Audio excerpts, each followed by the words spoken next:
everyone. My name is Alijin Rufai.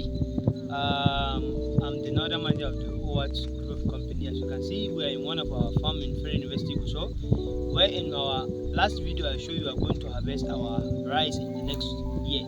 So the time has come. You follow me to see how we are going to harvest our rice. Please follow me. So this is how you cut your rice.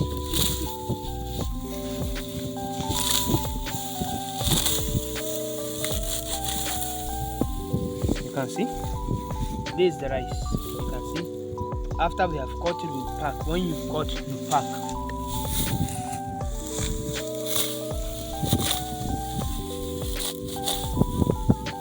You can see we cut and we packing till we finish cutting a portion before we keep it aside and continue to finish. This is all the formula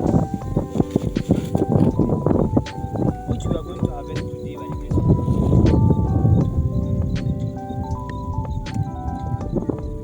Please don't forget to subscribe on our official YouTube channel, First Owat Group. Thank you very much. Thank you very much.